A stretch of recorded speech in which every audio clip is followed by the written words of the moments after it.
Hey YouTube, this is Red Cell Guerrilla. Today we're going to go over who's on the battlefield. Now, our agenda is just an introduction to the channel, disclaimer, purpose of this channel, and then we're going to go over White Cell, Blue Force, Op 4, or the opposing forces, Green Force, and Red Cell. Now, introduction.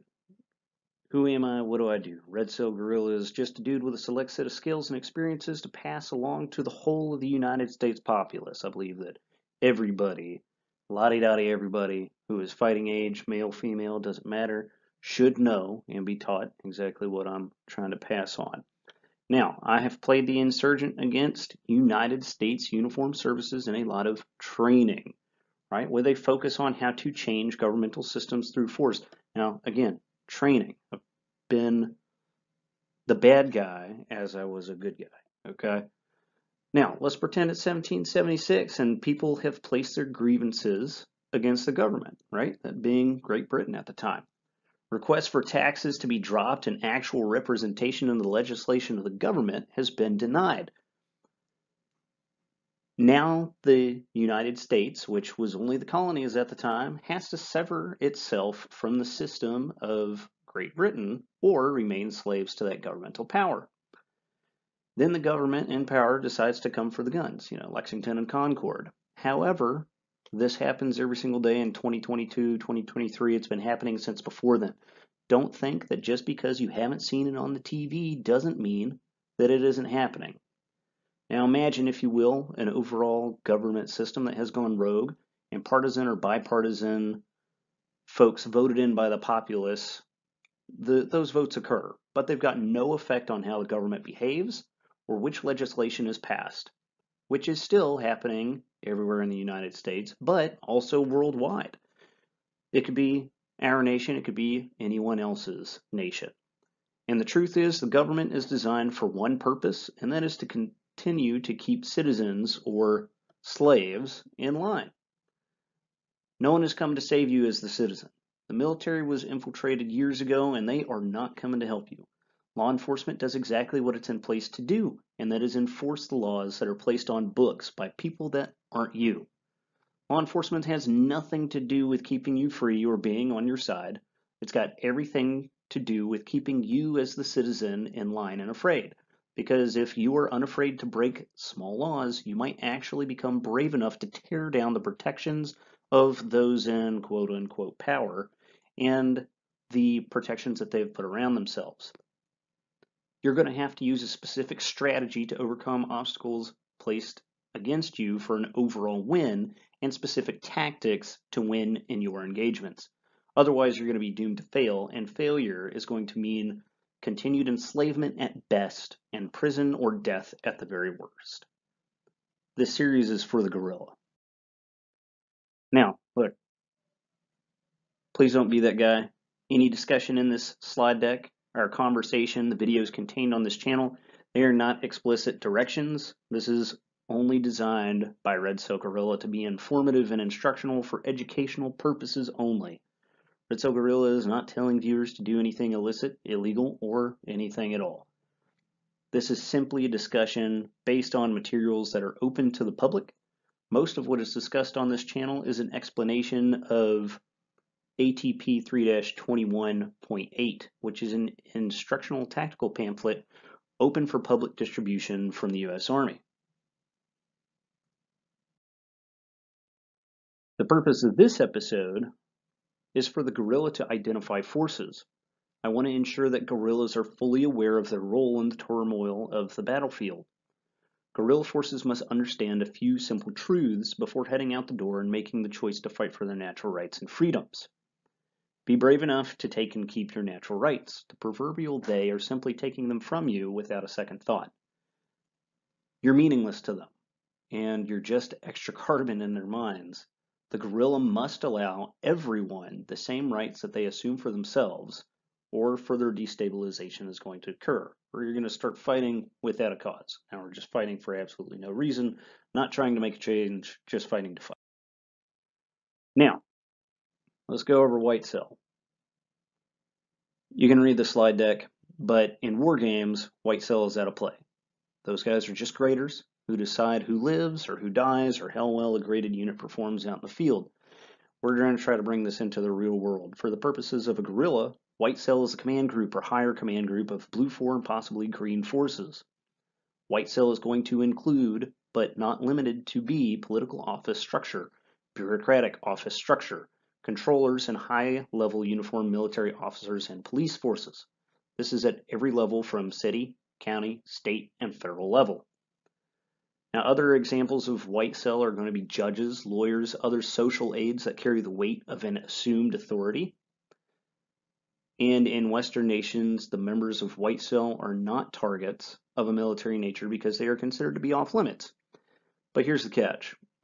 When Western nations go to war, the leaders of Op4 or red cell become military targets, believing that cutting off the head of the snake is going to lead to a failure of the body. In reality, most of these organizations are made up of a conglomerate of individuals and not a head and body. I think this is a folly of Western thinking that stems from a monarch style and top-down hierarchies. But as guerrillas, the humans that make up these specific groups are high-value targets or HVTs. Now, why would a guerrilla want to target a judge or a lawyer? The government has placed white cell members as more important, quote unquote, for a reason. It's high risk but high reward tactically and strategically to get rid of these positions and eliminate those personnel. Because if there's no judge, a guerrilla is not going to be judged fairly in court, and green forces are going to see that and be like, yo, what happened? We're doing a kangaroo court here. If there's no district attorney, no prosecutor, the judges that don't exist, right? Guerrillas can't be prosecuted. If there's not a commissioner, he's not going to tell his blue 4 operators who to target, i.e. the guerrilla, red cell, or give orders for reprimand and where to go and who to look for. Another part of white cell that I do not have on here is going to be that propaganda engine, right? So folks you see on the television. Now, here we go for blue 4. Blue force is the good guy in war games. For red cell, blue 4 is the bad guy. Now, why is blue 4 the bad guy? Blue force is a state-recognized, quote-unquote, good guy. They're backed by the governmental administration. They're well-funded and they are trained. Doesn't mean that they're well-trained, but they are well-funded and they are trained. Now, by well-funded, I mean that they've got tax dollar support. They're likely to have general public support. Even if they are disliked, their authority is recognized at the local, state, and federal level. This is assumed authority. They are usually uniformed and identified or badged. In terms of police forces in America, there are city, county, state, and federal police. But in the county, I don't usually include the sheriffs because sheriffs are voted in directly by the county members that they serve, right? So all the citizens that are in that county, they're the ones voting in the sheriff. It's not just some random dude that the mayor picked out and was like, you're going to be my commissioner. No, they've got to serve the people or they get removed. Now, the military might not be a police force, but the National Guard is often used to quell riots or guard buildings. Several alphabet agencies are typically used in a task force or team in order to search and seize personnel, property, and equipment.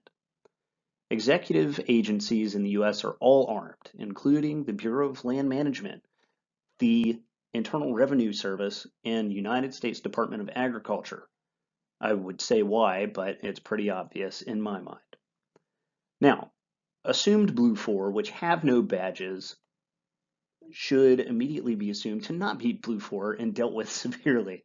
A blue 4 unit without identification is not there to make an arrest. They're going to kill you on site. They're going to remove you off site for torture and get information from you or kill you later. They're not there to let you go through the legal process, all right? If somebody does not have a badge or doesn't have a patch, they're definitely not going to keep you alive for as long as possible, or if they are going to keep you alive, it's so they can torture the shit out of you and get information that they want. Now, while Blue 4 is a target of Red Cell because of them being the enforcement arm of White Cell, these are harder targets than White Cell personnel. Killing Blue Force does not confuse Blue Force personnel. They fully expect contact on a certain level, and they don't necessarily expect to be personally targeted out of uniform, and they definitely don't expect to fight an equal-sized force. They're going to assume that they are always in the best position of power because they are that quote-unquote good guy and have assumed authority. They have access to weapons that civilians around the world do not have access to and are backed by the legal system of whatever nation they are in. To make them fear or respect Red Cell members must specifically target Blue Force members as kill, capture, or recruitment targets. This is because Blue Force operatives have a massive level of autonomy from White Cell officials. White Cell doesn't care what they do, they just want to keep you under control, and as long as Blue Force is meeting that directive, they don't care how it's done. Now, I'm sure somebody is going to tell me, but they're the good guys. Really? Good is a relative term, and they are law enforcement, whatever their flavor. It doesn't matter what the laws are, or if those laws are immoral, unethical, or unconstitutional. The pile of bodies created by white cell laws in any nation is massive. Just because a law has government stamped approval doesn't make that law in line with the morals of natural law or the laws of God if you believe in Him. The laws of white cell protect one group of people, and that is white cell. We constantly see that they are readily able to throw their Blue Force enforcement arm under the bus immediately if they can save themselves to keep or take more power. Unfortunately, most Blue Force members in any nation see themselves as protecting the people or keeping the peace, when in reality they are the largest peace breakers at the behest of the smallest group of any nation's people. Whether they realize it or not, Blue Force is totally controlled by White Cell.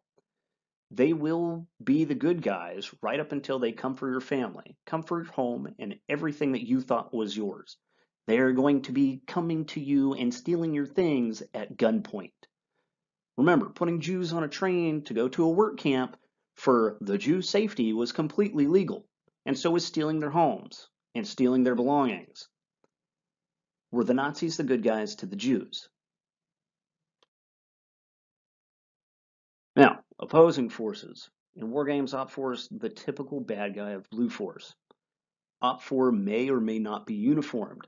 In terms of a Second Civil War, Revolution, World War III, whatever, Op 4 may not just be the warfighters attempting to get rid of the current system or regime. Gangs are Op 4 personnel that operate outside the law in order to make money or protect a certain area from, usually, other gangs and the police. Those gangs are also Op 4. The number of gang members could possibly turn into a most deadly course of action for Blue Force if every gang member came together in force and actively sought to destroy Blue Force personnel by the numbers. That's just because there's a lot more of them. Now, this doesn't mean that the guerrilla has to work with or agree with gangs at all. This is a strong case of where it is probable that you as the guerrilla are going to see Op 4 as the enemy of my enemy is still my enemy. Op 4 can also be those who are in support of Red Cell, typically with supplies, food, funds, or ammunition, transport, and maybe weapons. Not all the time is it going to be personnel, but if you have that network, then yes, personnel. They can be the enemies of Blue Force and not, or Op 4 can be the enemies of Blue Force and not necessarily the friends of Red Cell. They could also be foreign military. Like I said, the enemy of your enemy can still be your enemy. Now, green personnel. Usually we just call them indige, right? These are just everyday indigenous people, and for United States, I mean that they are the other citizens of your nations, your neighbors, the family across the street, general populace, that Karen down the road who's going to turn you in immediately because you had your radio on too loud. They are all part of the indige, right? You might be able to call some of Blue Force green personnel also if you can get them on your side, but don't totally trust them. Green forces make up the majority of those on the field, and they are usually tried to be recruited from either side for their own. White cell is going to use massive propaganda to continue to get green personnel on their side so that red cell, you're the bad guy no matter what. Don't believe them, you're the bad guy, right? Until they come in and steal those green forces, things, property, lives, personnel. That's the entire point, right? Now, green forces are commonly used by either side to gather intelligence in the form of human intelligence or human. It's the best way to get intel on the ground is talking to other people. Now, I will say that we basically live in the matrix, right? I don't think that we live in a computer program. I'm just saying that there are some people who are so hopelessly dependent on the system that they cannot or will not take care of themselves. They're going to report you to the system because they believe that the system is their savior rather than their enslaver. They love to lick the boot that is crushing them. A good representative of this is sheep or goats. Animals are going to vote for the person that feeds them. It doesn't matter that at the end of the day, that same exact person that is feeding them is going to take them to the slaughterhouse to be killed. They don't care as long as they get fed. So anytime that they see somebody else who is outside of that flock that is doing their own thing and taking care of themselves, they just can't believe it and they want that to end. Why would you want to be outside of the system if the system takes care of you? Well, I don't want to get eaten at the end, right? Now, government defectors and supporters can also be green forces. And like I said, they can include blue for who actually join your side, but I would say be wary of any green force. There's a lot of federales hanging up in green force, and they tend to do things like make their own militias, but they all have badges, but not all of them know that each other has badges, and then 3 out of 15 people are the only real civilians conducting an operation made up of 15 people to kidnap a governor or mayor or, just weird stuff like that has happened, in the last year. Now, green forces have been massively brainwashed and don't really care about their own freedom and are totally happy to be slaves to a large extent. Public schooling has succeeded in that most of them are ready and willing to take orders from the television and think only about what information is presented to them and how to accept that information. They're constantly in a reactive survival mode, overwhelmed by the amount of information that is presented to them constantly. Whether this information is true or whether this information is false, it is still an information overload, but not only is it information overload, they are told how to accept that information. Fortunately for the red cell member, we're not the only ones trying to vie, unfortunately for the red cell member, white cell, blue force, and op 4 are all vying for the resource of green personnel. So it's a large bucket, right, of people and information, and we're trying to get them to break away from white cell and come to red cell. Now, who is red cell? Use the freedom fighter or red cell. Use the guerrilla or red cell. Red cell is not government backed. It's usually loosely organized. These are direct action enemies of blue force in the scenario of Civil War, Revolution 2.0, World War III, whatever you want, right? And from my standpoint, I think World War III is the fight for absolute government control over the populace or personal liberty for all. This doesn't just happen in the United States. It's just harder to do in the United States. But this is going on worldwide. I'd love to say that the groups fighting for what is right and just are actually blue force, but you're not. No matter how you look at yourself, if you think you're the good guy, red cell is not going to be on the side of a recognized authority. You don't have assumed authority. Red cell are the bad guys. Blue force is going to be able to hide behind the lawfare of white cell. Economics to take the money out of the accounts of red cell operators and sympathizers. Funding to ask for any tool that they need to suppress those fighting for freedom in the name of security. And white cell, by extension of blue force, is not going to care about the rights of red cell. Just like with the January 6th protesters who are still in prison, haven't been charged with anything, and haven't been given a speediest trial according to the Constitution, but are still somehow in prison. White cell is going to be able to use public relations and previously set up tools and resources to break red cell or render their cause futile. Make no mistake, this is going to be a long type of warfare. Red cell has to endure in order to defeat blue force and destroy white cell. Death is a probability for either side. But red cell is going to be called terrorist and imprisoned or tortured. Legal action is not going to be taken against blue force. If you lose as red cell, you lose. You're going to be tortured and or killed, both. Doesn't matter. Every strike against red cell is going to be applauded on the television. Every time an alphabet agency comes out and kills their own citizens, they're going to be awarded and applauded. This is just the life of red cell. You are the bad guy. Now, this is the tail end of this episode, and I hope that you've learned the purpose of Red Cell Guerrilla, and that's just to educate the general populace on how to win a military victory or change or reset a system of government that has become corrupt, and in my mind, that is all of them. You've been given an insight to forces on the battlefield, and like I said, I recognize that in wargaming, white cell is the greater if we're just talking about military games. Opposing forces are usually the bad guy.